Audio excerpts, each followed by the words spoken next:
Assalamualaikum warahmatullahi wabarakatuh. Bismillahirrahmanirrahim. Alhamdulillahi rabbil alamin. Wabihi nasta'in ala umurid dunya waddin. Wassalatu wassalamu ala ashrafil anbiya'i wal mursalin. Sayyidina wa maulana Muhammadin wa ala alihi wa sahbihi ajma'in. Amma ba'du.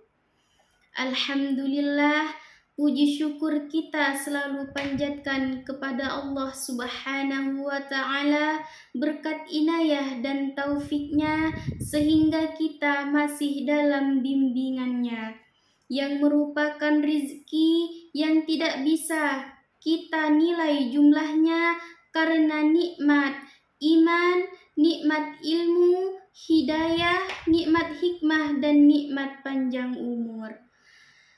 Demikian juga salawat beserta salam kita curahkan kepada keharibaan junjungan kita, yakni Nabi besar Muhammad sallallahu alaihi wasallam. Allahumma salli ala Sayyidina Muhammad.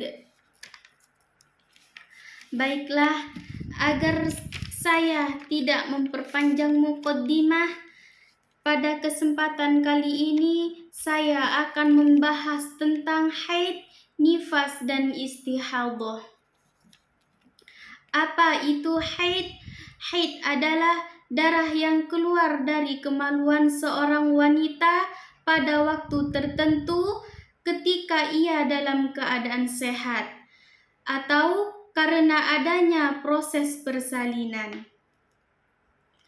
Wanita yang haid tidak boleh melakukan sholat, puasa, tawaf, dan menyentuh mushaf dan berhubungan intim dengan suaminya.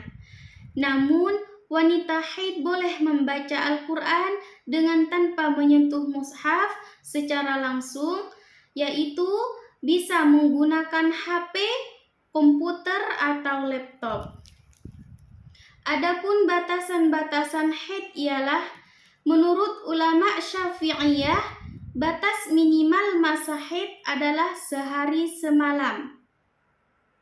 Dan batas maksimalnya adalah 15 hari, 15 malam. Jika lebih dari 15 hari, maka wajib bagi wanita tersebut untuk mandi, untuk mendirikan sholat dan puasanya. Dan darah tersebut dinamakan darah istihadah.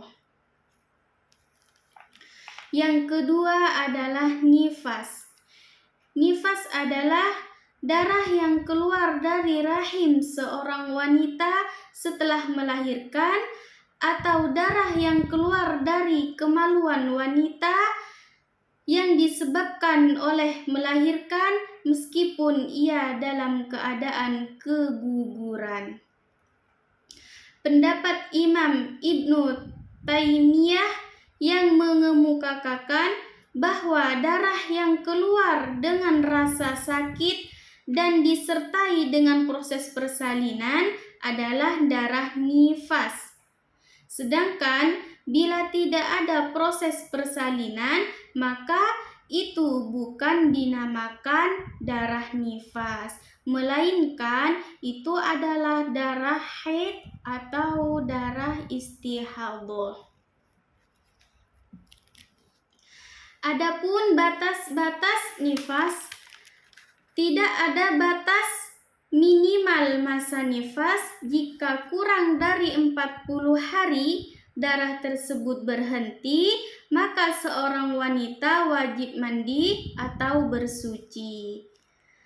Andaikan berhenti darahnya dalam waktu sekejap saja ataupun melahirkan tanpa darah, maka ia wajib mandi dan kemudian sholat, dan dihalalkan atasnya apa-apa yang dihalalkan bagi wanita yang suci.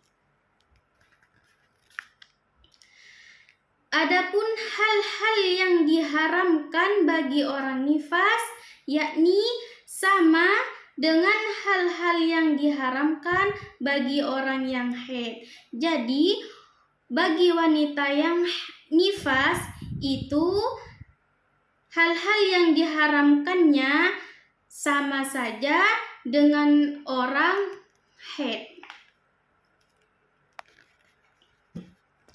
Yang pertama, diharamkan bagi yang haid dan nifas sebagaimana yang diharamkan terhadap yang junub, yaitu tidak boleh sholat, tidak boleh puasa, tidak boleh tawaf di Baitullah, tidak berdiam di masjid, tidak membaca Al-Quran, dan tidak menyentuh Al-Quran.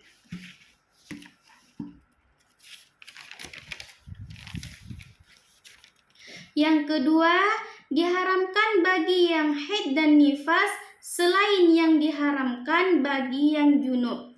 Di antaranya puasa. Nah, diharamkan berpuasa bagi yang haid dan nifas pada siang hari bulan Ramadan meskipun sedikit sebelum maghrib, maka puasanya batal dan wajib mengqadha'nya di lain waktu, kayak waktu hari-hari biasanya. Kemudian jima. Jima itu diharamkan untuk menjima istri di dalam keadaan haid atau nifas hingga mereka bersih dari haid dan nifasnya. Yang terakhir adalah istihadhah. Apa itu istihadhah? Istihadhah adalah darah yang keluar di luar kebiasaan, yaitu tidak pada masa haid dan tidak pula pada masa nifas.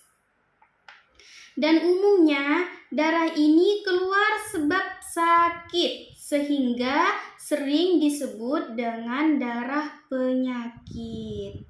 Jadi darah istihadhah itu sering disebut dengan darah penyakit karena orang yang istihadhah itu darahnya ini keluar sebab sakit. Adapun wanita yang mengalami istihadhah dihukumi sama seperti wanita suci. Jadi wanita istihadhah itu sama dengan wanita yang suci, tidak haid atau tidak nifas. Sehingga ia tetap harus sholat, puasa, tawaf, boleh juga membaca Al-Quran, dan boleh berhubungan intim dengan suaminya. Menurut pendapat jumhur fuqaha, akan tetapi tidak menjimaknya lebih baik karena adanya yang menjijikkan yang disebut dengan darah.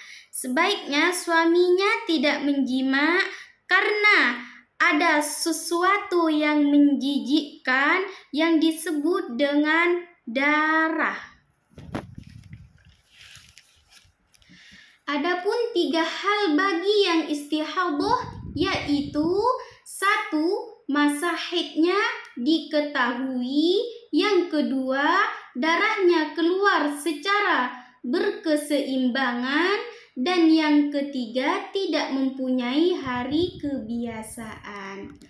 Adapun hukum istihadhah adalah yang pertama, baginya tidak diwajibkan mandi wajib untuk melakukan sholat kecuali sekali di awal, yaitu ketika berhentinya darah haid menurut pendapat jumhur salaf dan halaf.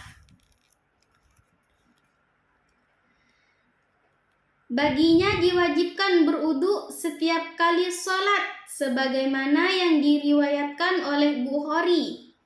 Berwudulah setiap kali mau sholat. Yang ketiga, mencuci kemaluannya lalu membalut dengan alat pembalut. Yang keempat, sebaiknya tidak berwudu sebelum masuk waktunya sholat menurut jumhur fuqaha. Yang kelima, boleh dicampuri oleh suaminya meskipun darahnya masih ada, menurut pendapat jumhur, sebab tidak adanya dalil yang mengharamkan untuk menjimatnya.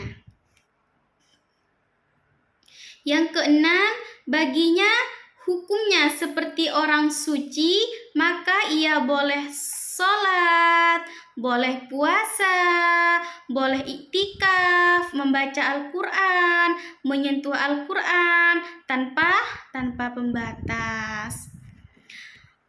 Dan juga boleh berhubungan suami istri, begitu pula dengan ibadah-ibadah yang lainnya. Jadi orang yang istihadah itu boleh melakukan sholat, boleh berpuasa, boleh membaca Al-Quran, dan ibadah-ibadah lainnya. Mungkin hanya ini yang dapat saya sampaikan. Kurang dan lebihnya saya mohon maaf yang sebesar-besarnya. Wabillahi taufik wal hidayah. Assalamualaikum warahmatullahi wabarakatuh.